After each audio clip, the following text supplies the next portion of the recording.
কি জনসভা কোনটা? কোরআনের বক্তব্য হচ্ছে এটা। আপনি সূরা ফাতিহা পড়তে পারেন? তেমন মানুষ তাহলে এই বক্তব্য দিচ্ছেন কেন? আপনি এই কথা কেন বলতেছেন? আপনি কোরআনের কথা জনসম্মুখে বলা লাগবে মানে? আচ্ছা, শুভেন্দু অধিকারী আর ওই ভারতের আমার দেশকে নিয়ে ষড়যন্ত্র করেনি তো এইটাই ইমানদার মুসলমান হিসেবে আমি জাতিকে সচেতন করতে পারবো না? শুভেন্দু অধিকারী পক্ষে কেন দালালি করবেন? ভারতের পক্ষে কেন দালালি করবেন? ওই ভারতের দালালি আর বাংলার মাটিতে চলবে না। কে কে কি বলে? কি রাজনীতি মানে কি? রাজনীতির কি বোঝেন আপনি? সত্য কথা বলে রাজনীতি হয়? কি সত্য কথা সব জায়গায় বলা যায় না মানে? না, উনি বলতেছে সব জায়গায় বলা যায় না। কে রে, সত্য কথা বললে সমস্যা আছে? স্বৈরাচারের কথা বললে যাদের চুলকনি ওঠে মনে করবেন স্বৈরাচারের দোষ। এ কথা কন না কে? গত 16 বছর আমরা কথা বলতে পারিনি, এখন মাহফিলে বাধা দিলে পিঠের চামড়া থাকবে না। এত হক কথা বললে এত চুলকনি ওঠে কেন? আপনার নেত্রী চরিত্র যদি কোরআনের সাথে মিলে যায় বাদ দেব? কথা কি কোরআন ছাড়া হচ্ছে? আবু জেল রসুলের 3 বছর বন্দি করে দিয়েছে, হাসিনা আলেমদের বন্দি করছে। এটা রাজনীতি মনে হয় কেন আপনার? কলজার জলে চুলকনি ওঠে? কি জনসভা কোনটা? কোরআনের বক্তব্য হচ্ছে এটা। আপনি সূরা ফাতিহা পড়তে পারেন? তেমন মানুষ তাহলে এই বক্তব্য দিচ্ছেন কেন? আপনি এই কথা কেন বলতেছেন? আপনি কোরআনের কথা জনসম্মুখে বলা লাগবে মানে? কেরে কোরআনের কথা জনসম্মুখে বলতে হবে কেন? আমি তো কোরআনের আয়াতটা বলতেছি। সূরা আনফাল খোলেন, সূরা আনফাল খোলেন, 30 নম্বর আয়াত দেখেন আপনি। আবু জেল যা করেছে আমার দেশের স্বৈরাচাররাও তাই করছে। তাই এটাকে আমি বলতে পারবো না? তাহলে বাদ দেন, এই ওয়াজ করে কি হবে? বাদ দেন। স্বৈরাচার পালিয়ে যাওয়ার পরেও দালালি। কোরআনের হক কথা চলবে, এ কথা বল চলছে। আবার অনেকে ফতোয়া দেয়, শোনেন, অনেকে ফতোয়া দেয় যার মাহফিলে ওয়াজ হয় না, শুধু গীবত হয়। কিন্তু ওই বাটপার জানে না গীবত করা ফরজ। এক গীবত হারাম আর এক গীবত ফরজ। আবু জেলের বিরুদ্ধে গীবত করা ফরজ। কথা কন না কে? ফিরআউনের বিরুদ্ধে গীবত করা ফরজ। আল্লাহ নিজেই বলছে তাব্বাত ইয়াদা আবি লাহাব। আল্লাহ বলছে আবু লাহাবের হাতও ধ্বংস, পাও ধ্বংস। কে বলছে? তার মানে আবু লাহাবের চরিত্র যার মধ্যে আছে সেটা বলার জন্য জরুরি। ওই ফিরআউনের আবু জেল মার্কা চরিত্র যার ভেতরে আছে এর বিরুদ্ধে কথা বলা জরুরি। দেখি তাকবি দাম তো দেখি।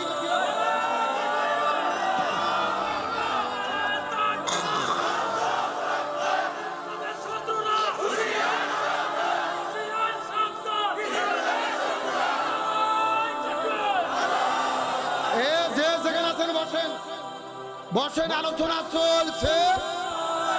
আচ্ছা, শুভেন্দু অধিকারী আর ওই ভারতের আমার দেশকে নিয়ে ষড়যন্ত্র করেনি তো এইটাই ইমানদার মুসলমান হিসেবে আমি জাতিকে সচেতন করতে পারবো না? শুভেন্দু অধিকারী পক্ষে কেন দালালি করবেন? ভারতের পক্ষে কেন দালালি করবেন? ওই ভারতের দালালি আর বাংলার মাটিতে চলবে না। কোরআনের হক কথা চলছে। যত জনগণকে সচেতন করা হুজুরদের ইমানি দায়িত্ব। তাহলে বলে আবু জেল্লা কয়টা কাজ করবে? 1 নম্বর, কোরআনের হক কথা যারাই বলবে তাদের কোথায় বন্দী করবে? ভারতের পশ্চিমবঙ্গের যিনি বিজেপি দলের নেতা শুভেন্দু অধিকারী। কি অধিকারী? ওর কথাবার্তা শুনে মনে হয় ওবায়দুল কাদেরের দায়িত্বকে বুঝে দেওয়া হয়েছে। এ কথা কর না কেন? সারাটা দিন খাইয়ে দেয়, কোনো কাজ নাই, শুধু বাংলাদেশ নিয়ে তার মিথ্যাচার। আজকেই তিনি বক্তব্য দিয়েছে যে বাংলাদেশের মোল্লা ইউনূস আর এই নাবালক উপদেষ্টারা দেশটাকে শেষ করে দিচ্ছে, এদের গলার মধ্যে ফাঁসির দড়ি ঝুলানো হবে। এরা মিথ্যাচার করেছে যে বাংলাদেশে হিন্দুদের বাড়ি ঘরে হামলা হয়েছে, হিন্দুদের ব্যবসা প্রতিষ্ঠান পুরানো হয়েছে, বাংলাদেশে চাল দেব না, ডাল দেব না, রসুন দেব না, বাংলাদেশের মানুষকে না খাওয়াইয়া মারবো। চিৎকার করে বলেন রিজিকের মালিক কে? আল্লাহর কি খেলা? শুভেন্দু অধিকারী বাংলাদেশের বিরুদ্ধে ষড়যন্ত্র করেছে, আর গত 2 দিন আগে ওই ভারতের মানুষেরা শুভেন্দু অধিকারীকে প্রকাশ্য দিবালোকে জুতো পিটা করেছে। আল্লাহু আকবার বলেন। প্রকাশ্য জুতো পিটা করেছে, সে পালিয়ে গেছে থানার ভেতরে। কারণ কি? ভারতের পশ্চিমবঙ্গের কৃষকেরা রাস্তায় নেমেছে, তাদের পিএস বিক্রি হচ্ছে না, আলু বিক্রি হচ্ছে না। পিএস হলো 2 টাকা কেজি আর আলু হলো 1.5 টাকা কেজি। কৃষকেরা বলতেছে বাংলাদেশের সঙ্গে কেন তোমরা শত্রুতা করলা, মাল বিক্রি করব কোথায়, আমাদের তো না খাইয়া মরা লাগবে। আল্লাহ আকবার বলে। বাংলাদেশের মানুষকে বিপদের মধ্যে ফেলাতে গিয়ে ওরা নিজেরাই বিপদের মধ্যে পড়েছে। এই জন্য একটা কথা আছে, অন্যের জন্য গর্ত খুললে ওই গর্তে নিজেকেই। আমাদের বর্তমান অন্তর্বর্তীকালীন সরকারের প্রধান ডক্টর মোহাম্মদ ইউনূসকে সেলুট দেই, ধন্যবাদ জানাই। তিনি হলেন ঠান্ডা মাথার পাকা খেলোয়াড়। এ কথা বল না গা, এই লোকটা কথা বলে কম কিন্তু কাজে হলো পাকা। স্বাধীনতার পর 54 বছর পার হয়ে গেছে, আমরা ভারতের বিরুদ্ধে দাঁড়াতে পারিনি, কিন্তু এইবার ডক্টর ইউনূস দেখিয়ে দিয়েছে ভারতের মোকাবেলা কিভাবে করতে হয়। ওই ভারত যখন আমার দেশের পতাকায় আগুন দিয়েছে, দূতাবাসে হামলা করেছে, ডক্টর ইউনূস বাংলাদেশের যত রাজনৈতিক দল আছে এক মঞ্চে ডেকে সবাইকে নিয়ে জাতীয় ঐক্য গঠন করেছে। সব রাজনৈতিক দল এক মঞ্চে নরেন্দ্র মোদী 6 গপ পানি খাইছে। কথা বল না কে? বিএনপি বলেছে আমরা আমাদের স্বার্থে কাজ করতে পারি, জামাত বলেছে জামাতের স্বার্থে কাজ করতে পারে, চরমোনাই বলেছে চরমনের স্বার্থে কাজ করতে পারে, কিন্তু প্রত্যেকটা রাজনৈতিক দল বলেছে আমরা বাংলাদেশের স্বাধীনতা সার্বভৌমত্ব রক্ষার জন্য 18 কোটি মানুষ আমরা এক দল। আর আমরা সবাই যখন এক দল হয়ে গেছি, ভারত পরাজয় মানতে বাধ্য। ওই যে একটা সাংবাদিক আছে না, হকার সাংবাদিক ময়ূক রঞ্জন ঘোষ, যুবকেরা কথা কও না কে? ওই রিপাবলিক টেলিভিশনে সারাদিন ভারতের কোনো খবর নাই, খালি বাংলাদেশ নিয়ে মিথ্যে চার। এই যে হিন্দুদের বাড়িতে হামলা হলো, এই যে হিন্দুদের বাড়ি ব্যবসা প্রতিষ্ঠান ভাঙলো, মানে ছাগলের 3 নম্বর বাচ্চার মতো শুধু লাপায়। আমরা জীবনে বহু সাংবাদিক দেখছি, এইরকম তার ছেঁড়া সাংবাদিক দেখিনি। মানে পাগলার মতো দৌড়াদৌড়ি করে আর সংবাদ করে। যুবকেরা দেখেছো না? এখন সত্য করে বলেন তো, আপনাদের এলাকায় হাসিনা পালে যাওয়ার পরে কোন হিন্দুদের বাড়িতে আপনারা হামলা করছেন, ব্যবসা প্রতিষ্ঠান ভেঙেছেন? ইসলাম আমাদেরকে হামলা করা শেখায় না, হিন্দুদেরকে আক্রমণ করা শেখায় না। আল্লাহর কোরআন বলেছে লাকুম দীনুকুম ওয়ালিয়া দিন, যার ধর্ম সে পালন করবে। লা ইকরাহা ফিদ্দিন, দিন সম্পর্কে কোনো জবরদস্তি নেই। বরং আমরা দেখেছি দুর্গাপূজার ভেতরে জামাত, বিএনপি, চরমোনাই, হেফাজত প্রত্যেকটা রাজনৈতিক দল তাদের মন্দিরে গিয়ে তাদের দুর্গকে নিরাপত্তা দিয়েছে। আমরা তাদের দুর্গ নিরাপত্তা দিলাম, আর ওরা আমাদের বাবরি মসজিদ ভেঙে রাম মন্দির তৈরি করলো। তার মানে বোঝা যাচ্ছে বাংলাদেশে হিন্দুরা জামায় আদরে বসবাস করতেছে, আর ভারতের ভেতরে প্রতিনিয়ত মুসলমানদের হত্যা করা হচ্ছে। সুতরাং নরেন্দ্র মোদীকে বলবো, আমাদের বিরুদ্ধে কথা বলার আগে তোমরা নিজের সরকারি তেল দাও, আগে ভারতে মুসলমানদেরকে তোমরা নিরাপত্তা দাও। এই ময়ূক রঞ্জন ঘোষ তার সেরা সাংবাদিক, গতকালকে ভারতের কৃষকেরা আলু আর পিএস নিয়ে ওর বাড়ির সামনে ফেলে দিয়ে অবরোধ করছে। বলতেছে ভাই পিএস মরিচ তোরা টাকাতে কেনে, না হলে বাড়ি এখান থেকে সরা, ভারতের বুকে তোদের বাড়ি থাকবে না। যেই ময়ূক রঞ্জন ঘোষ বলেছিল বাংলাদেশ থাকবে না, চট্টগ্রাম থাকবে না, ফেনী থাকবে না, ভারত নিয়ে নেবে। তুমি চট্টগ্রাম নিয়ে নিতে চেয়েছো, আজকে তোমারই বাড়ি থাকা অকুলার হয়ে গেছে, 40 ধারা যাবে। ভারতের কৃষকেরা আলু, পিএস, মরিচ আর বাড়ির চতুর্দিকে দিয়ে অবরোধ করেছে। তার মানে বাংলাদেশকে অবরোধ করতে গিয়ে তোমার বাড়ি আল্লাহ অবরোধ করে দিয়েছে। এগুলো কার ফায়সালা? এ মুসলমান ভাইরা, গভীর মনোযোগ, রাজনৈতিক দৃষ্টিকোণ থেকে নেবেন না। ইমানদার মুসলমান হিসেবে আমাদের সচেতন হতে হবে। ভারত বাংলাদেশের সীমান্তে অস্ত্র রেডি করতেছে, ড্রোন রেডি করতেছে, এই বাংলাদেশে হামলা করে বিশৃঙ্খলা পরিবেশ তৈরি করতে চাই। পরিষ্কার করে বলি, আমাদের প্রিয় ভাই আবু সাইদ রংপুরের ছত্রে দাঁড়িয়ে পুলিশের বন্দুকের সামনে চিৎকার করে বলেছিল, আমার মনে দারুণ ঝড়, বুক পেতেছি গুলি কর। একে একে 4টা গুলিকে শহীদ হয়েছে। মুগ্ধ ভাই পানি বিতরণ করতে গিয়ে জীবন দিয়েছে। 18 কোটি মানুষ রাজপথে নেমেছে, স্বৈরাচার দেশ ছেড়তে বাধ্য হয়েছে। প্রয়োজনে আবার 18 কোটি মানুষ হাতে হাত রেখে মাথায় কাপড়ের কাপড় বেঁধে রাজপথে নামবো।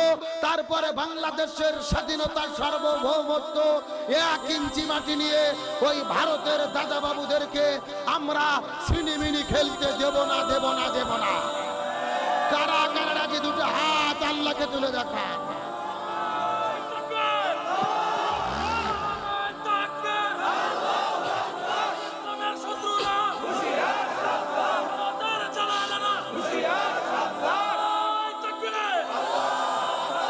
আপনারা কি মন খারাপ করলেন, কষ্ট পাইলেন?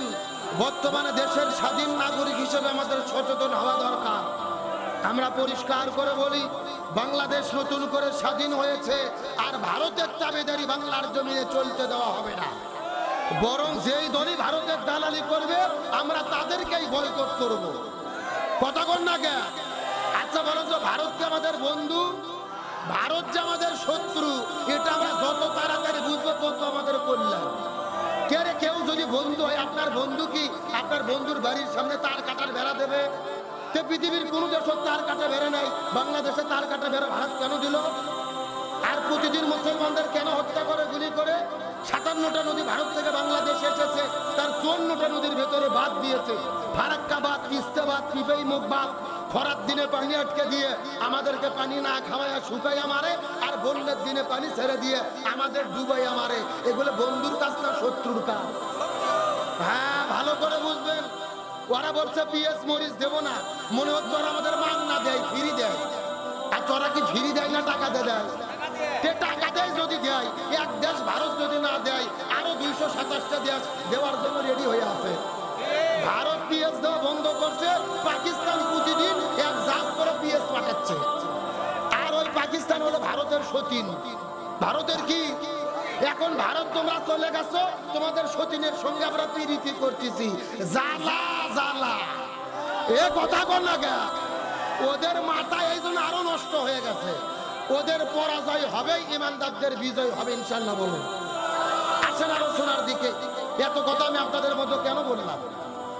1450 বছর আগে মক্কার দারুন নাদওয়া সংসদে আবু জেহেল রাসূলের বিরুদ্ধে যে 3টে ষড়যন্ত্র করেছিল, গত 16 বছরে আমার দেশের বিরুদ্ধে, আমার দেশের আবু জেহেলেরা, স্বৈরা শাসকেরা আলেমদের বিরুদ্ধে, ইসলামের বিরুদ্ধে 3টে ষড়যন্ত্র করেছিল। জোরে বলেন কয়টা? ওই 3টে ষড়যন্ত্র কি কি আমাদের কোরআন থেকে জানার দরকার আছে না নাই? আমার প্রিয় বন্ধুগণ, মুসলমান ভাইরা, গভীর মনোযোগ। আজ থেকে 1450 বছর আগে মক্কার দারুন নাদওয়া সংসদের ভেতরে আবু জেহেল রাসূলের বিরুদ্ধে যে 3টে ষড়যন্ত্র করেছিল, গত 16 বছরের ভেতরে আমার দেশের ভেতরে, আমার দেশের স্বৈরাচারেরা একই রকম ভাবে 3টে ষড়যন্ত্র করেছে। সূরাটির নাম হলো সূরা আনফাল, আয়াত নম্বর হলো 30।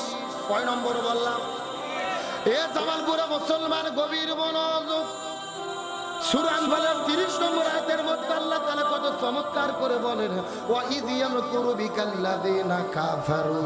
আল্লাহ তাআলা ডাক দিয়ে বলেন, ইয়া রাসূলুল্লাহ, আবু জেহেল আপনার বিরুদ্ধে ষড়যন্ত্র করতেছে, কিয়ামত পর্যন্ত করবে। ইয়ামকুরু শব্দটি হলো মুজারের সিগা, বর্তমান ভবিষ্যৎ, প্রেজেন্ট ফিউচার।